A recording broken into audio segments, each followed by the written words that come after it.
Más textos disponibles en Simba. Don Esteban y los 12 trabajos de Hércules. Estaba don Esteban el sabio degustando una ginebrita en el boliche, amanecer argentino, cuando uno de los parroquianos empezó a hablar de mitología griega. Don Esteban arqueó una ceja y con el rabillo del ojo buscó al que hablaba sobre ese tema para nada usual en el lugar en que se encontraban y se quedó escuchando. Como el mismo don Esteban pensaba, al rato la conversación se estancó. Fue entonces que uno de los que conversaban le preguntó si sabía algo al respecto. Si quiere puedo dar testimonio de un tal Hércules que conocí hace mucho tiempo, le contestó don Esteban. Bueno, metale pata, don Esteban, dijo el otro. Y bueno, dijo don Esteban, ya que quieren saber, ¿quién soy yo para negar cualquier información? Eso sí, no me interrumpan porque si no me pierdo, recomiendo. Adelante nomás, don Esteban, dijeron todos, a coro, y el viejo empezó. Bien, resulta que en mi pueblo, cuando yo era apenas un guricito, vivía un estanciero llamado Zeus Quinteros que tras dejar embarazada a Alcmena Gutiérrez, la sirvienta, proclamó que si nace un varón, aunque ilegítimo, se convertiría en su heredero.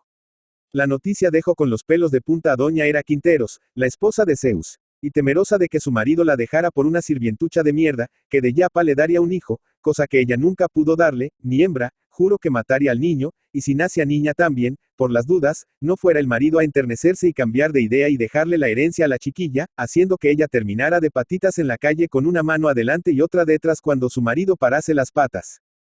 Tengo que tomar una providencia, dijo doña Hera Quinteros, llena de furia. Finalmente, Alcmena parió un niño y lo llamaron Hércules, Hércules Gutiérrez, como su madre ya que Zeus Quinteros no lo quiso reconocer porque le importaba más las apariencias que la carne de su carne. Pero para mantenerlos lejos de su esposa, don Zeus Quinteros le compró a Alcmena un rancho frente al Matadero Viejo y le abrió cuenta en el almacén de ramos generales de los López y en la carnicería de Fromen, donde el viejo pasaba todo fin de mes para pagar. Después se daba una vuelta por el rancho donde visitaba al hijo y le dejaba algo de efectivo a Alcmena, y de paso cañazo recordaban torridas siestas en la estancia. Pero doña Hera, que tampoco era ninguna trigo limpio, una noche envió al peón con el que corneaba al marido con 2 serpientes para que las pusiera dentro de la cuna del pequeño Hércules a fin de que lo mataran envenenado. Como pueden ver, la vieja había pensado en todo, si una fallaba difícilmente ocurriría lo mismo con la otra. Pero Zeus, alertado sobre el infame propósito tramado por su esposa por el mismo peón, que no lo corneaba en realidad, sino que se atracaba a la vieja por orden del propio Zeus para que ella lo dejara en paz, le ordenó que le dijera a su esposa que había cumplido con la misión. Tiralas en el campo, pobres bichas, le habría dicho al peón el viejo Zeus. Con eso a Hércules no le pasó nada y siguió creciendo feliz. Hera Quinteros, al ver que las serpientes no le habían hecho ni mella al chico, juró que le haría una buena, pero como los sesos no le daban para el ingenio inmediato se demoró en su venganza un tiempo. Un tiempo es un decir, porque mientras ella se quemaba los sesos el chico creció y se hizo adolescente. Entonces resulta que un día, cuando Hércules ya contaba con 20 años y andaba arrastrándole el ala a una chinita de las cercanías, una tal Megara Sandoval, la vieja Hera Quinteros se le enteró del asunto, y matutando sobre el asunto se le alumbró la lamparita, con lo que inventó un viaje a la capital con la excusa de tratarse de una molestia cualquiera.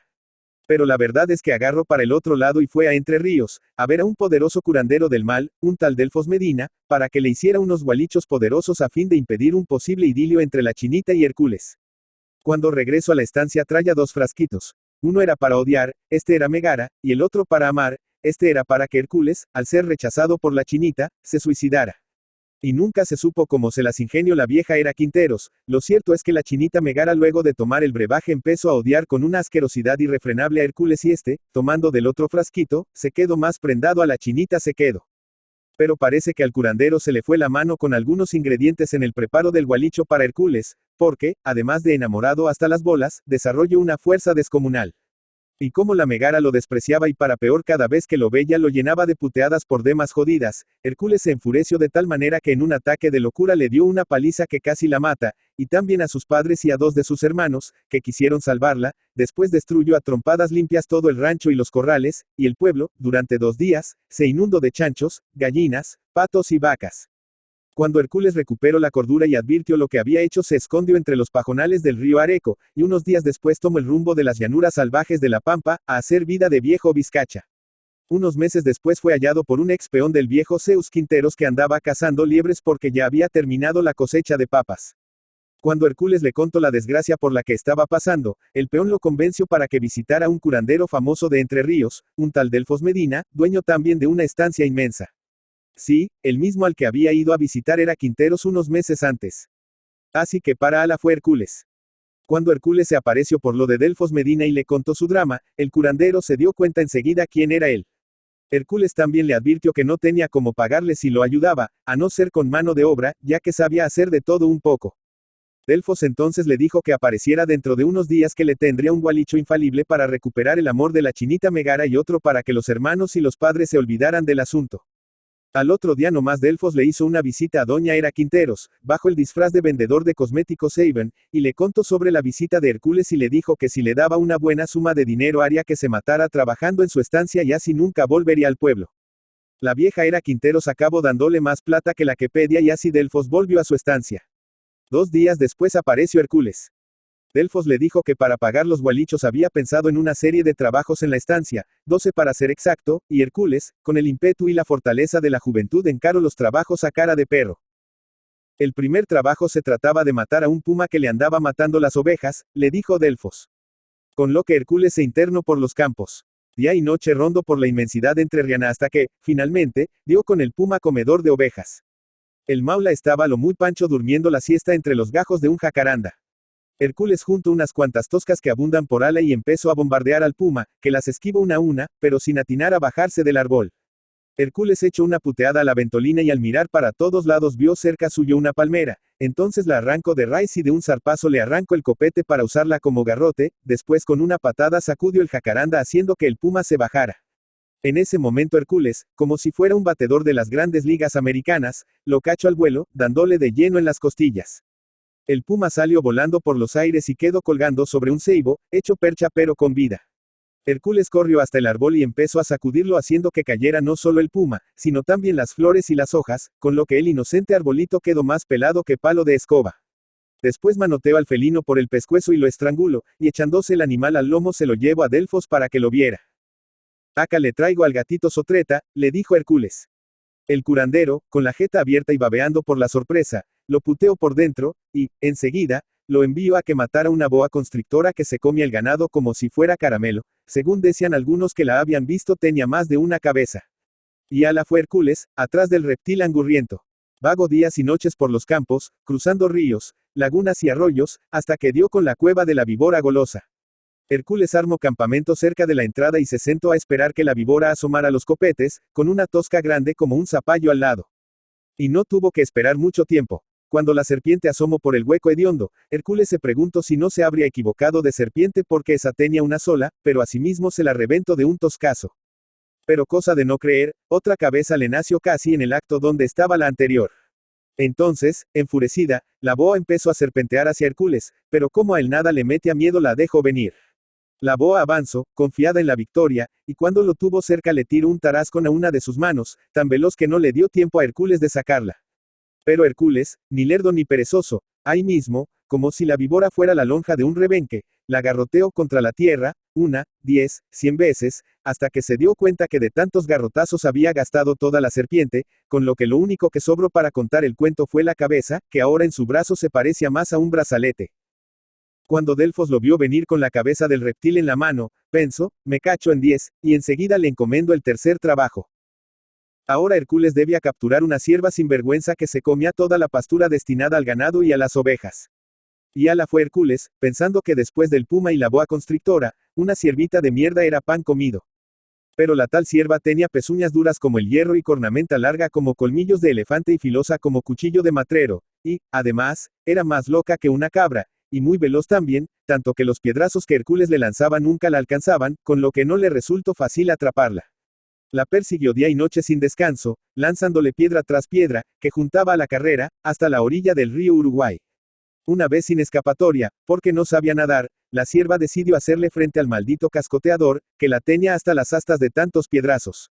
Pero Hércules se escondió entre los matorrales, donde esperó el momento oportuno para darle caza. Esperó pacientemente hasta que la sorprendió bebiendo agua en el río, entonces se le acercó sin hacer ruido y le metió tal patadón en el culo que la hizo enterrar las guampas en el barro y sin pérdida de tiempo, le dio una trompada en la barriga para que parara de patalear, después se sacó el cinto, le ató las 4 patas, se la cargó al hombro y se la llevó a Delfos. Listo, le dijo Hércules cuando llegó, traje cierva para el asado. Delfos refunfuñó bajito y esta vez lo mandó a traerle un jabalí que se hacía de lechón para poder mamar acostado y le montaba las chanchas. Y ala fue Hércules atrás del jabalí degenerado, que tampoco se la dejó fácil. Pero, al fin, Hércules pudo encontrarlo. Después de seguirle el rastro durante varios días y noches lo acorraló en una zona cubierta de altos pastizales, donde, saltando sobre el lomo, le revolvió los sesos a trompadas. Después lo ató con el cinto y se lo llevó a Delfos, cargándolo sobre sus hombros como hiciera con la cierva y el puma. Cuando llegó a la estancia del curandero le dijo a Delfos: acá le traje al sátiro porcino para el asadito del domingo. Delfos volvió a putearlo por dentro. Esta otra vez, Delfos le ordenó limpiar los establos de la estancia en un solo día porque los necesitaba limpios y despejados para acomodar los fardos de alfalfa para la caballada. El curandero estaba seguro que con esa tarea ciclopea Hércules moriría de cansancio, tamaña cantidad de bosta acumulada allí, ya que jamás en la vida había mandado a limpiar los establos. Estaba más que seguro que el muchacho pudiera dar cuenta del recado. Pero Hércules, con un pico en una mano y una pala ancha en la otra, por la mañana cavó 2 canales desde el riacho que cruzaba la estancia, desviando su curso y haciendo que pasara por el medio de los establos y así el agua arrastró todo el bosterio en 2 horas nada más. Para la noche Hércules ya había vuelto a tapar los canales y así completó el 5.º trabajo. Listo el pollo, mande el próximo, patrón, le habría dicho Hércules al estanciero esta vez. Delfos volvió a putearlo por dentro y para el 6.º trabajo le encargó que diera cuenta de una bandada de loros que no solo comían los cultivos sino que, de tan hambrientos, también eran carnívoros y le tenían los lomos del ganado y las ovejas hechos una lástima. Esta vez Hércules arrancó un árbol de laurel y le cortó casi todos los gajos menos 2, dejándolo con la forma de una gran, es decir con forma de horqueta. Después en los fondos de una gomeria consiguió 2 cámaras de ruedas de tractor y con el cuero de una vaca muerta fabricó la honda con que cazaría la plaga de loros voraces. Después se ató en la espalda un tacho de 200 litros lleno de toscas y se internó por los campos, siempre campeando el cielo. De repente vio una nube verde que se acercaba amenazadoramente a la estancia, dispuesta a acabar a picotazos limpios el maíz que ya estaba a la altura de las rodillas. Hércules se detuvo y parado al lado del tacho esperó la bandada verde y cuando la tuvo a tiro de honda se puso a sacudirle ondazo tras ondazo a una velocidad increíble. Al rato el cielo volvió a quedar azulito como siempre y el suelo verde, pero no de pasto sino de loros muertos. Luego se entretuvo el resto del día pateando loros fuera de la propiedad. Para el nuevo trabajo Delfos lo envió a capturar un toro, que estaba destrozando todo lo que encontraba a su paso, tranqueras, alambrados y los corrales, donde también hacía de las suyas con las vacas, a las que les dejaba, la que te dije, hechas una miseria. Esta vez Hércules, apenas escuchó los bramidos salvajes del toro, se subió a un árbol y cuando el toro violador pasó por debajo se le tiró en el lomo y, agarrándose fuertemente en las astas, lo dejó corcovear y soltar espuma a gusto hasta que el maula se cansó y cayó sobre sus rodillas. Ahí Hércules le dio un trompazo en la testuz que lo desmayó en el acto, y cargado en la espalda se lo llevó a la estancia. Acá tiene el asado del domingo para la peonada, le dijo Hércules al curandero.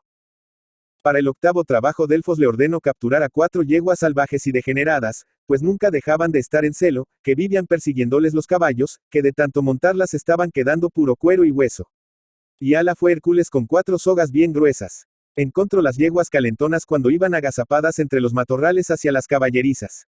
Después de enlazarlas a todas, Hércules las llevó a la rastra a una fábrica de hielo, a pocas leguas de la estancia, donde le explicó al dueño lo que pasaba, y este, entendiendo el problema, lo dejó entrar con las yeguas a las cámaras frigoríficas, donde llevaron tantas barras de hielo por la cachucha que se les fue la calentura de una vez por todas.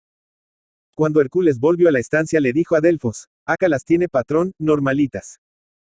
Ahora Delfos obligó a Hércules a robarle un cinturón con monedas de plata a una curandera llamada Hipólita Fernández, cinturón que ambos habían robado a un estanciero, en la época en que los dos eran curanderos principiantes y andaban entreverados en mutuo amorio.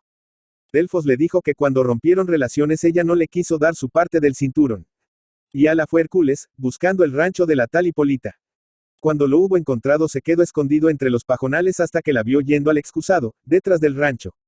Cuando escuchó el primer quejido de la vieja se escurrió dentro del rancho, y al estaba el bonito, colgado sobre una pared.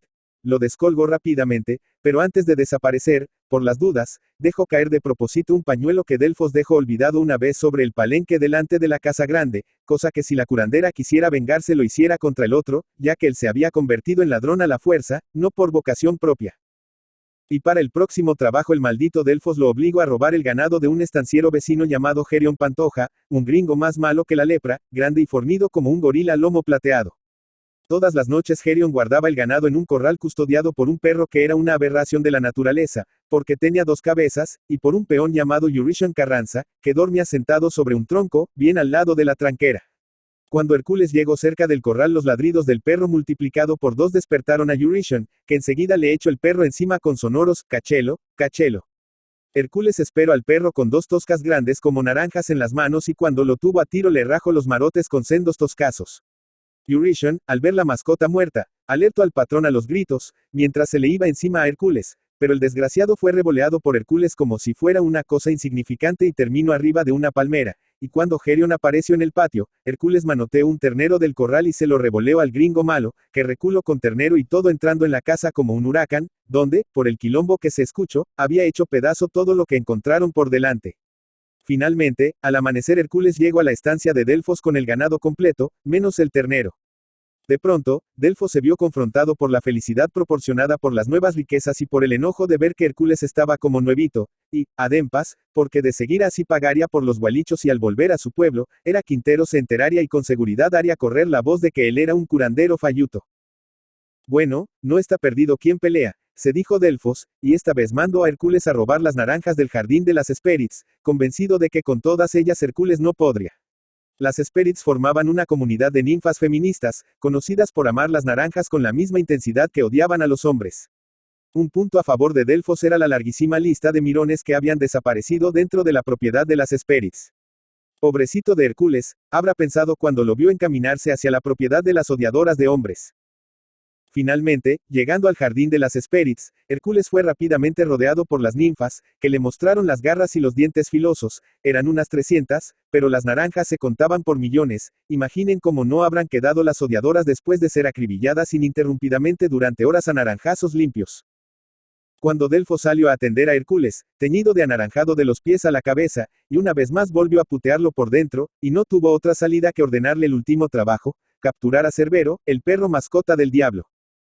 Y ala fue Hércules a través de los campos a buscar la entrada del infierno. Delfos se extrañó porque Hércules llevaba un pico en el hombro.